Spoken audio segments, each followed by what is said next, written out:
And ఇంకొక doubt ఏంటంటే online సేల్స్కి కూడా ఇది వర్తిస్తుందా? సో అన్నిటికీ వర్తిస్తుందండి ఆన్లైన్లో కూడా. ఎందుకంటే ఎంఆర్పి మీదే. కాకపోతే బ్యాడ్ న్యూస్ ఏంటంటే ఈ మధ్య ఈ ఆన్లైన్ ప్లాట్ఫామ్ ఫీజు పెంచారు. ఓకే.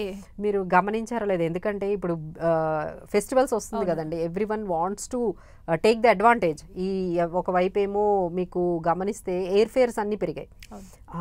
మీరు ఎయిర్లైన్స్లో మీరు దివాళీ టైం వరకు చూసుకోండి, ఇక కంటిన్యూస్గా మీకు ఎయిర్ ఫేర్స్ పెరిగిపోయాయి. అలానే ఇప్పుడు బాగా మీరు అన్ని ఆన్లైన్లో ఆర్డర్ చేస్తారు కదా, జెప్టో, బ్లింకిట్, తర్వాత నైకా, మనం కావాల్సినవన్నీ కూడా ఐటమ్స్ అన్నీ కూడా ఆన్లైన్లో చేస్తాం. వీళ్ళందరూ ప్లాట్ఫామ్ ఫీజులు పెంచేశారు. సో దీనివల్ల ఏమవుతుందంటే మీకు ప్రైజ్ అది తగ్గినా ఈ ప్లాట్ఫామ్ ఫీజు వల్ల తగ్గదండి. సో బెటర్ మీరు ఆన్లైన్లో ఎందుకంటే డైరెక్ట్ బై చేసుకోండి, వాళ్ళకి ప్లాట్ఫామ్ ఫీజు ఎందుకు పే చేయటం. సో ఇంకొంచెం మీరు ప్లాన్డ్గా ఉన్నారంటే ఇంకా తగ్గించుకోవచ్చు. మీరు డైరెక్ట్గా మంచి స్టోర్స్కి వెళ్ళి మీరే బై చేసుకున్నారనుకోండి, ఆ ఆన్లైన్ ప్లాట్ఫామ్ ఫీజుల్ని కూడా మీరు అవాయిడ్ చేయగలరు. మీరే కొంచెం అంటే కొంచెం ప్లానింగ్ చేసుకోవాలి. ప్లానింగ్ చేసుకొని షాపింగ్ చేయండి. I think you can save lot of money.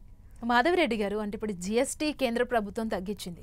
So కేంద్ర ప్రభుత్వానికి ఆదాయం తగ్గుతుంది కదా, ఈ నేపథ్యంలో స్కీమ్స్ ఏమైనా కట్ ఆఫ్ చేసే ఛాన్స్ ఉంటాయా? బ్యాలెన్స్ చేయడానికి ఎట్లా ఉండొచ్చు? సో దీనికి ఆల్మోస్ట్ వాళ్ళు చెప్పేది ఏంటంటే 48,000 crores, 50,000 crores వరకు వాళ్ళకి ఇంపాక్ట్ అయితే పడుతుందండి. బట్ వాళ్ళు ఏమంటున్నారంటే దిస్ ఈజ్ సస్టైనబుల్. ఎలా అంటే మీరు ఇంకొన్ని ఎక్కువ కొంటున్నారు కదా, ఏదైతే ఇక్కడ సేవ్ అవుతుందో, ఇక్కడ మీకు ఒక 100 రూపీస్ సేవ్ అవనియండి, 1000 రూపీస్, ల్యాక్ ఎంతైనా సేవ్ అవనియండి, దాన్ని ఏం చేస్తారు, మీరు ఇంకొక వస్తువు కొంటారు కదా.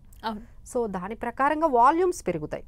మేబీ జిఎస్టీ రేట్ వల్ల కొంచెం ఎకానమీ తగ్గొచ్చు, కానీ వాల్యూమ్స్ వల్ల అది మళ్ళీ కాంపన్సేట్ అవుతుంది. ఇదంతా కూడా షార్ట్ టర్మ్. ఏదైతే గవర్నమెంట్కి లాస్ అనేది కనిపిస్తుందో, లేకపోతే స్టేట్స్ కొంచెం ఇబ్బంది పడుతున్నాయో, మాకు తగ్గుతుంది, మా భాగం అనేది తగ్గుతుంది అనేది, ఇదంతా కూడా షార్ట్ టర్మ్ అండి. లాంగ్ రన్లో ఏమవుతుందంటే దానికి ఈక్వలెంట్గా వాల్యూమ్స్ పెరుగుతాయి.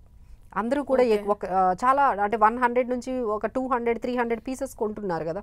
సో దానివల్ల ఏమవుతుందంటే మీకు ఇదంతా కూడా కాంపన్సేట్ అవుతుంది. బట్ ఇనీషియల్గా అయితే మీరు అన్నది కరెక్ట్ అండి. బట్ లాంగ్ టర్మ్లో ఇదంతా కూడా అడ్జస్ట్ అయ్యి ఇక వాళ్ళకి రావాల్సిందంతా కూడా అది కంటిన్యూగా అదే ఇన్కమ్ అనేది గవర్నమెంట్కి వెళ్ళే అవకాశం ఉంటుంది.